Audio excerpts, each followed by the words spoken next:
I was at the game. I think you could see from the first few minutes that the intent that the lads had.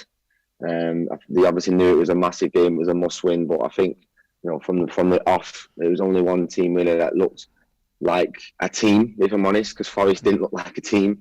And they looked like they wanted it a lot more than the Forest lads. We've obviously been speaking about James Maddison all morning, and not just all morning, all season, I suppose. You know him, and you've played with him a fair few times. Do you think he's done enough? And what have you made of his form so far this season?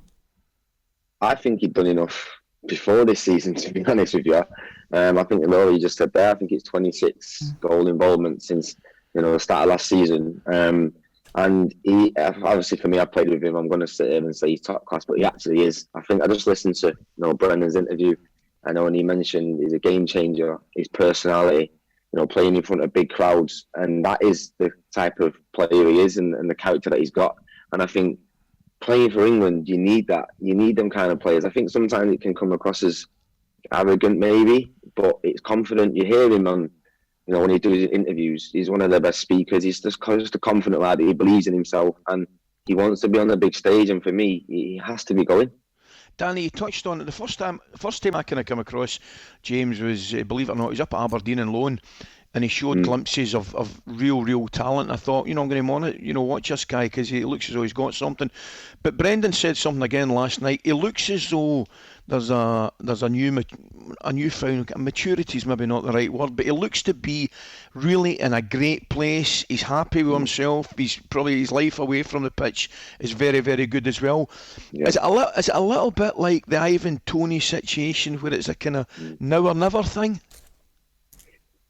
Yeah, I think so. But I think you can listen. You talk about people on form, and he's obviously number one in terms of the form. So yeah, we can talk about Ivan Toney and how well he's done. But for me, James Maddison is someone that in one moment in a game where you need to unlock a defence. When you're going against this top competition, he's just got that quality and that awareness and calmness as well to just pick the right pass at the right time. And then if he's playing with obviously even better players, he's the type of player, give him the ball, he'll want the ball in any situation, and he'll find the right pass. He's got the right quality, obviously from set pieces. But I also want to say as well, he's improved his defending as well. He works really hard as well. I know we talk about his quality, but actually off the ball as well, he works really hard, and he's improved that side of his game a lot.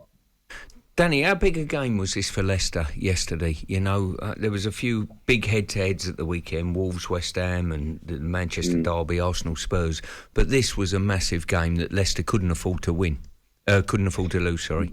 No, you're right, Percy. I think it was definitely a must-win. I think you look at that squad and look at that team on paper, they shouldn't be where they are, but we also know that no team's too good to go down. But I think looking at last night, I think we talk about Brendan Rodgers and getting the sack and all this, but you saw last night, I know the lads, you saw a team that does not want Brendan Rodgers to get the sack. The performance, the desire, the will to win, every single one of them. And I think that performance last night was for Brendan. Because I know how good he is as a manager. They do. If he did go, who comes in? I know how much he does for them and how much they improve under him. Percy, you look at last night and then the fixtures going forward: Bournemouth, Palace, Leeds, Wolves. No disrespect to them, but they can now really go on a good run and forget about the start of the season. Why do you think they did start badly? What was not clicking? I think. We've obviously not bringing in new players. The speculation of players leaving. Tielemans, obviously Kasper's left. He was a massive part of that dressing room for 11 years. He's, not just on the pitch because I played with him. I think the last few years he's been, one of the best goalkeepers in the Premier League. And his character off the pitch, he's a massive, massive character. And I think sometimes you lose someone like that, you kind of look at each other and like, who do we look to now? And it just take time to lose someone like that. And listen, it has been a difficult start. Obviously, the financial problems, but like I said, you just be patient, give them time, and now we'll see them players, the top players. You don't turn bad overnight. That 11, can give anyone a good game. Danny, how unsettling do you think it was for Fana and his situation, and maybe him leaving the club now and that issue being settled has offered a bit of stability there? No, I think you're right. I think, listen, Pierce, you know what it's like when you come into training every day and your players are getting linked with different clubs. And I think one of the lads came out and actually said he can tell his head's not right. You know, some players can come in and get on with it, and some players, you know, want that move, they want to get away, and it can be disruptive. I think now he has gone, and they brought in Val Faze, and I think he looked really good last night, really assured, good on the ball.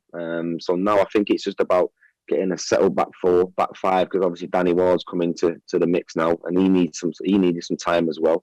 He's a top goalkeeper. But yeah, I think when them players move on, now they've had a little bit of break with the international break, and I think Brendan now will start to try and work with them players and build on this one. Yeah, Danny, thank you very much. That was Thanks, really Danny, great. mate. Thanks, Dan. Thank you for your time. Danny Simpson. Thank Have you. a good day, mate. Danny Simpson there on talkSPORT Breakfast.